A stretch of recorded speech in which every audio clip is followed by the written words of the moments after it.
여러분, 안녕하세요. 또 이번 시간에는 아주 그 재미있는 내용을 우리가 배우도록 하겠습니다. 그 내용은 엑스레이에 대한 내용입니다. 엑스레이. 그리고 엑스레이는 이건 교재에서 우리 오마 교재에서는 2장 챕터 2에 있습니다. 자, 어, 엑스레이는 여기서 X는 뜻이 뭐냐면 X라는 것은 처음에 이 엑스레이를 발견했을 때, 렌트겐이 엑스레이를 발견했을 때에 이것이 무엇인지 모르기 때문에 이것이 뭔지 알았다면, 뭐 예를 들어서 전자파면 전자파, 어? 뭐 중력파면 중력파라고 했겠지만은 무엇인지 몰랐기 때문에 그냥 X라 이름을 붙였습니다. 여기서 X는 미지의 무엇인지 모른다 그 뜻입니다. 그래서 엑스레이를 처음 발견했을 때 이것이 도대체 무엇인지 몰랐기 때문에 엑스레이라는 이름을 붙였고 그 이름이 그려져 있습니다.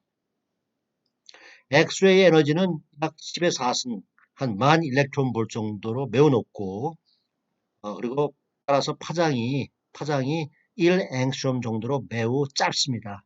매우 짧은 전자파를 말합니다. 그리고 우리가 알다시피 양자역학에서 전자파의 에너지는 주파수의 프리퀀시에 비례하기 때문에 파장이 매우 짧으면 주파수가 매우 높기 때문에 아주 이것은 고에너지의 전자파가 되겠습니다. 자, 이 전자파를 발생시키는 방법은 진공관 내에 있는 두 금속 전극 사이에 매우 높은 전압을 걸어주어 광전자 효과, 광전자 효과, 광전기 효과, 광전달보다는 광전기 효과가 더 옳겠습니다. 그래서 또 효과를 하나 수정하겠습니다. 광전기 효과, 광전기 효과에 의해서, 광전기 효과에 의해서 포토일렉트릭 이펙트에 의해 전극에서 전자가 불출되어 두 전극 사이의 강한 전기에 의해 가속한 뒤 양전극과 충돌하여 에너지를 일으키면서 발생한다. 자, 이 광전기 효과는 우리가 좀 이따 교재의 그림을 보면 설명하겠지만 이것은 아인슈타인이 노벨상을 받은 것이 바로 이 광전기 효과입니다. 포토 일렉트릭 이펙트. 아인슈타인은 상대성 원리로 굉장히 유명하지만은 이 사람이 노벨상을 받은 것은 이 광전기 효과 때문입니다. 자, 이랬을 때에 그래서 음극에서 전자가 분출되고 그리고 양전극의 그 전자 충돌해서 에너지를 이루면서 발생하는데 이때의 양전극을 타깃, 타겟, 타깃이라고 부릅니다. 타깃에서 타깃에서 방출되는 엑스레이는 두 가지 종류가 있는데 하나는 입수된 전자가 타깃 내의 원자 핵에 의해 휘어질 때 방출되는 연속적인 스펙트럼, 컨티뉴어스 스펙트럼과 다른 하나는 입사된 전자에 의해서 야기된 어, 또 미안하지만 또 오타를 정정하겠습니다. 여기된 여기된 익사이트된 이런 전자가 여기된 익사이트된 원자에 의해 방출되는 불연속한 선 discrete line이 있습니다. 이 두 가지 종류의 엑스레이는 서로 중첩되어 방출하게 됩니다. 그랬을 때에 연속적인 스펙트럼을 가진 엑스레이의 최대 파장은 여러분 알다시피 빛의 속도는 C는 파장 곱하기 주파수니까 파장은 빛의 속도 나누기 주파수가 되겠습니다. 동의하시죠? 그리고 빛의 에너지는 우리가 가해준 전압에 의해 비례하므로 가해주는 전압 에너지를 갖다가 우리가 전압 곱하기 전하해서 일렉트론 볼트입니다. 이건 가해준 전압의 에너지입니다. 이 에너지는 거기서 나오는 빛의 에너지와 같아야 되므로 빛의 에너지는 H H 누입니다. H 누 H 누 따라서 요 뉴 뉴 제로는 기준 뉴는 EV 나누기 H가 되기 때문에 우리가 이 식을 요 식으로 바꿔 쓸 수가 있습니다. 이걸 또 고쳤으면 유도하면 C 곱하기 H 플랑크 상수는 2 나누기 V가 되고 우리가 C를 대입하고 플랑크 상수를 대입하고 2의 값을 대입하면 결과식으로 12.3 나누기 V 전압이 됩니다. 그리고 단위는 앵스트롬입니다. 그랬을 때 여기서 전압의 단위는 킬로볼트입니다. 그래서 예를 들어서 내가 10킬로볼트, 10킬로볼트, 즉 만볼트를 가해주면 12.3 나누기 10이니까 내가 여기 단위는 킬로볼트라고 했어요. 그렇기 때문에 내가 만약에 10킬로볼트를 가해주면 즉 10킬로볼트는 단위가 여기서 V의 단위가 킬로볼트니까 여기에 10을 나눠주면 12점 나누기 10은 1.23 앵스트롬 즉 1 앵스트롬 정도의 아주 짧은 파를 얻을 수 있습니다. 자, 이 내용을 우리가 한번 교재를 보면서 설명을 하겠습니다. 교재를 보면서 설명하겠습니다. 자, 그래서 뭐 이마저마 이런 내용들이 다 여기에 있습니다. 자, 그랬을 때에 엑스레이를 이해하려면 우리가 이 그림을 보면 됩니다. 처음에 엑스레이가 우연하게 발생됐을 때에 그 처음에 실험할 때에 그리고 그 이후에 엑스레이를 발생할 때에 우리가 사용하는 실험 기기입니다. 이것은 유리관입니다. 유리관. 그리고 이 안은 진공입니다. 진공 상태입니다. 그리고 여기 두 개의 전극이 있습니다. 전극. 이것을 갖다 우리가 음극이라 하고 이것을 양극이라 합니다. 양극이라 합니다. 양극. 그랬을 때에 내가 음극과 양극 사이에 아주 높은 전압을 걸어주면, 즉, 음극에 내가 높은 에너지를 가해주면, 전자가 튀어나오게 됩니다. 그래서 높은 에너지를 가했을 때에 전자가 튀어나오는 것이 우리가 광전기 효과라고 합니다. 광전기 효과. 튀어나온 전자가 여기는 플러스고 이쪽은 플러스죠. 이쪽은 플러스고 이쪽은 마이너스니까 튀어나온 전자는 마이너스 극성이니까 이 타깃이 플러스 극성이니까 이 전자는 빠르게 가속하면서 와서 이 타깃 양전극에 충돌합니다. 충돌하면 거기서 무엇이 나오냐? 엑스레이 파가 나오게 됩니다. 엑스레이 파가.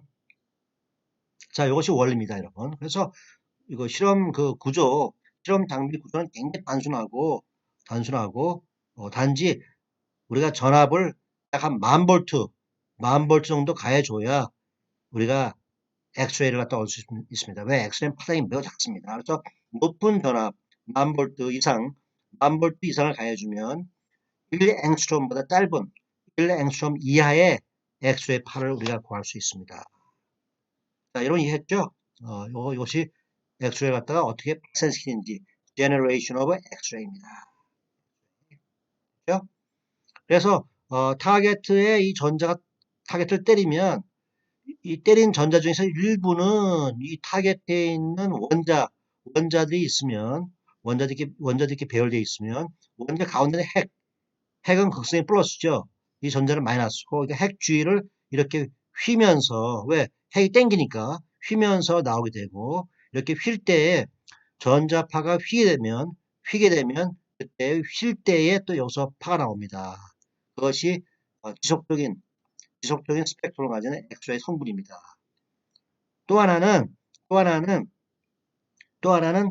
이 엑스레이가 그 생기는 또 하나의 그 이유는 이 입사된 전자가 이 타겟의 주위에, 핵 주위에 있는 전자들을 가격해서, 충돌해서 그 에너지를 갖다가 이 높은 전자의 입사 에너지를 갖다가 여기 궤도에 있는 전자에 전달을 해서 이 궤도에 있는 전자가 위로 에너지를 흡수해서 보다 높은 궤도로 올라갔다가 다시 여기 빈자리가 있으니까 내려올 때에 이 올라갔던 에너지, 즉 위치 에너지를 잃으면서 발생하는 엑스레이가 바로 discrete line, 불연속적인 불연속, 불연속적인 선을 갖는 엑스레이 라인입니다. 그래서 엑스레이는 두 개의 성분, 하나는 핵에 의해서 휘어질 때 나오는 연속적인 성분과 또 하나는 타겟 내에 있는 전자가 역이됐다가 다시 내려오면서 방출하는 불연속적인 선, discrete line의 합으로 구성되어 있습니다. 자, 여러분 대충 이해했죠? 이렇게 해서 우리가 엑스레이에 대해서 어느 정도 이해를 했습니다. 자, 그러면 이런 전자파가 있으면 전자파의 응용에는 여러 가지가 있을 수 있습니다. 그랬을 때 한 가지 우리가 전자파가 있으면 그것에 대해서 응용할 수 있는 게 엑스레이가 아까 그 유리관에서 발생해서 거기서 나오는 엑스레이가 어떤 시편, 예를 들어서 우리 이 최강수 나의 몸에 투사가 되면 내 몸을 통과하면서 전자파는 물질을 통과할 때 흡수가 됩니다. 동의하시죠? 점차 흡수되면서 약해지는데, 그래서 내 몸에 투사된 엑스레이는 내 몸, 시편을 통과하면서 점차 흡수돼서 약해졌기 때문에 약해지는데, 여기서 중요한 것은 전자파가 흡수됩니다. 즉, 엑스레이파가 흡수되는데, 이와 같은 시편 내부에서의 엑스레이의 강도는 우리가 이렇게 간단한 지수 함수식으로 나타낼 수 있습니다. I0가 엑스레이의 초기 강도, 즉 내 몸에 투사된 그 엑스레이의 초기 강도고, 그리고 여기서 X는 내 몸속에서의 그 엑스레이 통과 거리, 그리고 I는 그 통과되고 있는 엑스레이가 어떤 거리, X에서의 실질적인 강도입니다. 그랬을 때 내 몸을 통과하는 거리가 X가 점점 길어질수록, 즉 내 몸을 점점 엑스레이가 침투할수록, 침투하는 거리가 길어질수록 것은 점점 약해지겠죠. 계속해서 흡수되니까. 그래서 이 X가 길어질수록 엑스레이의 강도는 낮아야 됩니다. 그래서 I0가 초기 강도면 지수적으로 요 빛의 엑스레이 파의 강도가 작아지려면 이 앞에 마이너스가 붙어야 됩니다. 네, 지수에 플러스면 점점 커지니까 점점 작아지려면 마이너스가 됩니다. 그랬을 때 요 알파를 흡수계수로 하는데 흡수계수는 앞에 마이너스가 붙습니다. 혹은 이 마이너스를 포함하는 우리는 흡수계수는 음의 값이라 한다. 음의 값. 왜? 우리가 이 마이너스를 포함해서 흡수계수를 부르면 흡수계수는 반드시 음의 값이 돼야 됩니다. 그래야만이 엑스레이파가 점점 투과하면서 시편을 투과하면서 통과하면서 약해질 수가 있습니다. 자, 근데 여기서 재밌는 것이 이 흡수계수가 물질에 따라 다르다는 데 있습니다. 다르다는데, 그래서 보편적으로 밀도가 높은 물질은 흡수계수가 높고, 밀도가 낮은 물질은 흡수계수가 작습니다. 낮은 값을 갖습니다. 따라서 우리 몸을 엑스레이로 찍으면 살을 통과하는 엑스레이보다는 뼈 또는 밀도가 높은 신체 부위를 통과하는 엑스레이의 강도가 더 낮게 되며, 이들의 노출된 엑스레이 필름은 엑스레이를 덜 받은 부분이 하얗고 더 받은 부분이 검게 되어 신체 구조를 드러내게 됩니다. 그래서 요 식과 같은 간단한 식으로도 아주 중요한 응용의 예를 우리가 볼 수 있습니다. 그래서 우리 신체 내부는 밀도가 다른 물질, 뼈와 또 살과, 그렇죠? 혹은 뭐 바이러스와 등등, 혹은 뭐 우리가 잘못 삼킨 뼈라든가 가시 등등, 어, 다 밀도가 다른 물질로 우리 몸이 구성되기 때문에 엑스레이가 우리 몸을 통과하면 밀도에 따라서 흡수계수 알파가 다르기 때문에 그 엑스레이를 갖다가 우리가 우리 몸의 앞면에서 찍어서 뒷면에 통과한 엑스레이를 감지하는 필름이나 혹은 센서를 두면 우리가 아, 그 색깔이 검거나 희에 달라지기 때문에 우리가 내부 구조를 볼 수가 있습니다. 우리 몸의 구조뿐만 아니라 예를 들어서 금속 재료, 금속 재료에 만약에 결함이 있다면 금속 재료에 금이 있거나 혹은 빈 공간이 있다면 똑같은 일이 벌어지겠죠. 엑스레이를 갖다가 우리가 그 금속 재료의 금속 치편에 투사하면 그 금속 부분은 빛을 잘 흡수하지 않고 결함, 즉 금이 같다든가 혹은 빈 공간이 있으면 그 부분은 잘 금속 부분은 빛을 잘 흡수하고 밀도 높으니까 그리고 금이라든가 혹은 빈 공간 같은 부분은 밀도가 높지 않기 때문에 엑스레이를 잘 흡수하지 못하기 때문에 우리가 센서로서 금속 부분과 결함 부분을 분명하게 우리가 어, 분류해서 볼 수가 있습니다. 그래서 엑스레이는 우리 신체뿐만 아니라 금속, 뭐 비행기 날개라든가 혹은 도로 혹은 다리 이런 데 있는 결함, 금이라든가 그죠? 금이라든가 혹은 빈 공간 등을 찾아내는데 엑스레이는 아주 유용하게 쓰입니다. 이러한 검사를 보통 비파괴 검사라고 하고 엑스레이 장비는 비파괴 검사에 유용하게 사용됩니다. 여러분. 자, 그래서 눈에 보이지 않는 여러분 비행기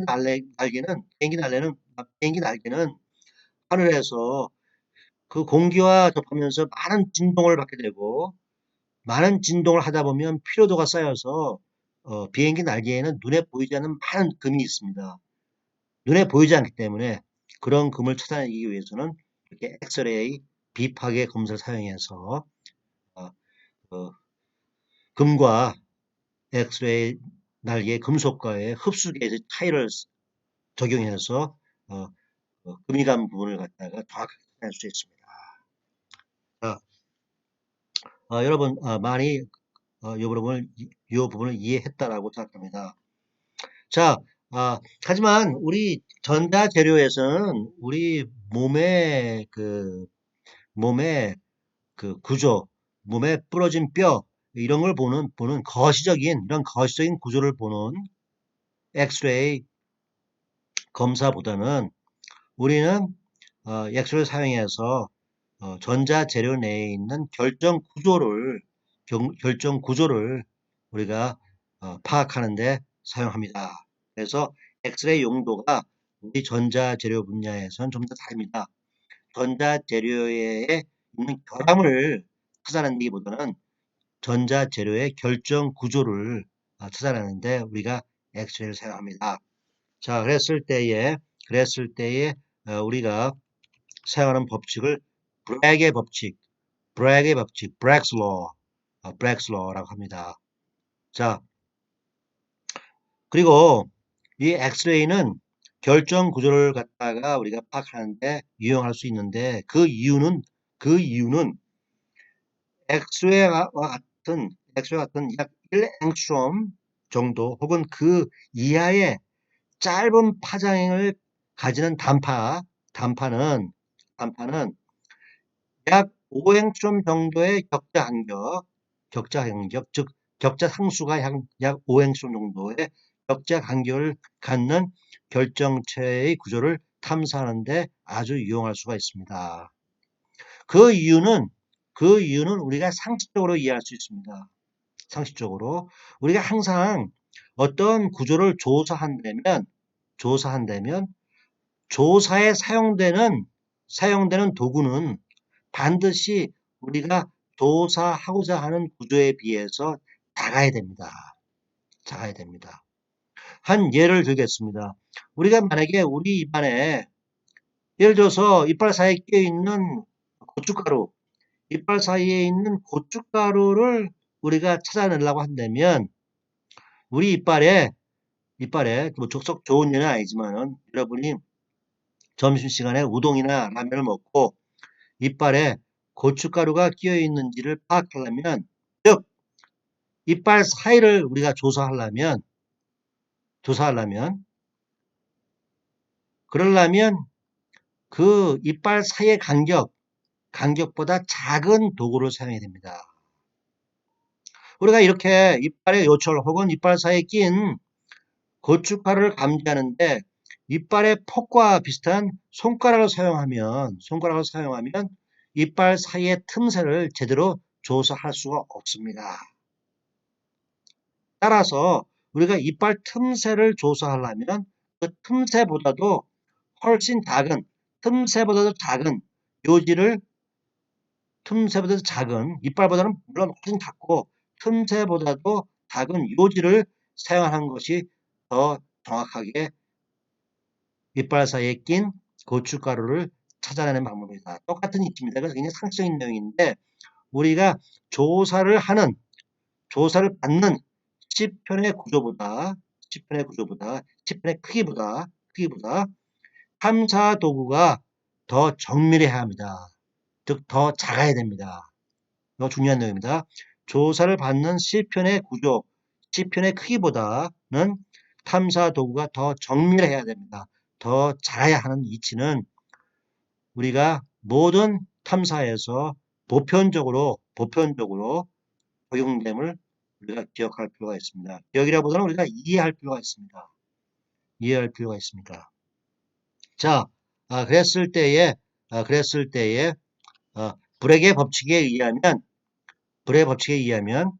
격자 간격이 혹은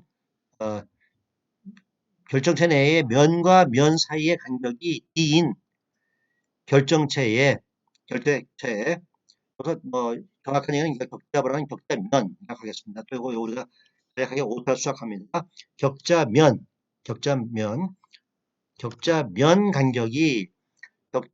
간격이 D인 결정체의 파장이 램다인 엑스레이 파장입니다. 램다는 파장을 말합니다. 파장이 램다인 엑스레이를 세이다 이걸 다 세이다라 부릅니다.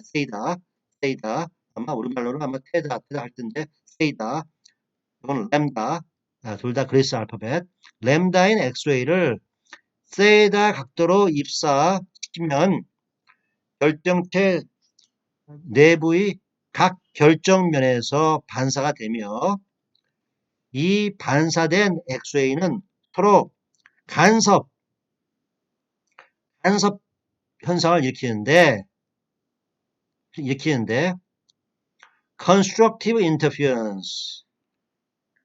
constructive interference 우리말로 하면 건설적인 혹은 보강 간섭을 일으키기 위해서는 보강 간섭 추가하겠습니다.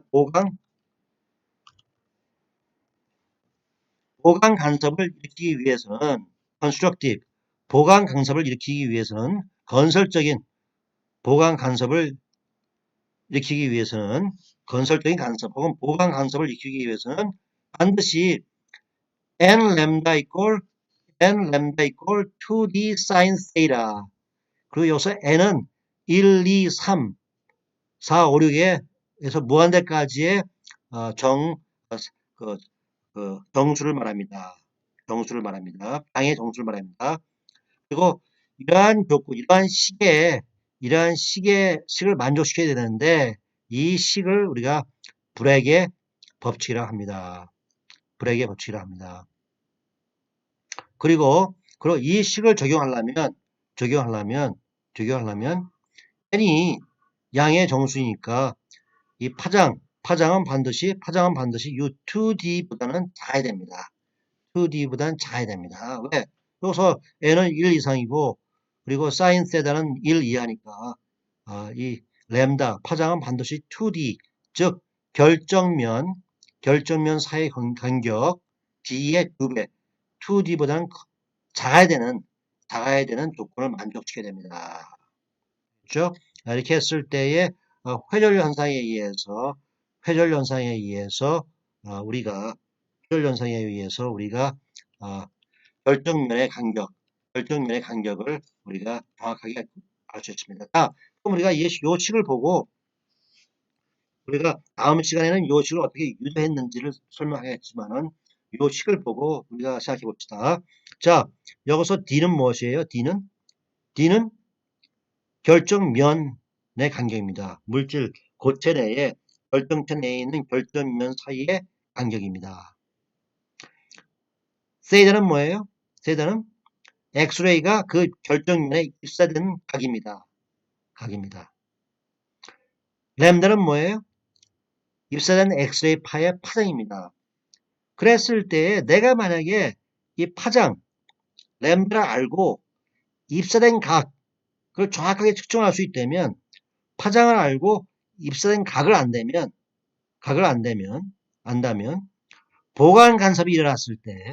보관 간섭이 일어났을 때, 즉 빛이 강하게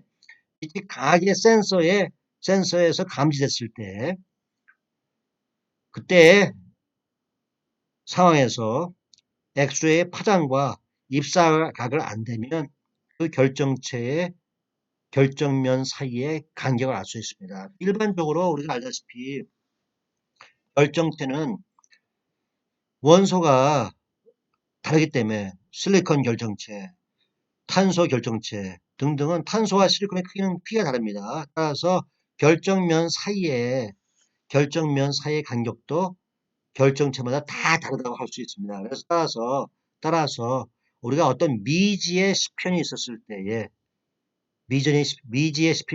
때에 그 시편을 우리가 엑스레이로 검사해서 검사하는 엑스레이의 파장과 검사하는 엑스레이가 시편에 입수된 각 세대를 안 내면 그 미지 시편의 결정면 간격을 우리가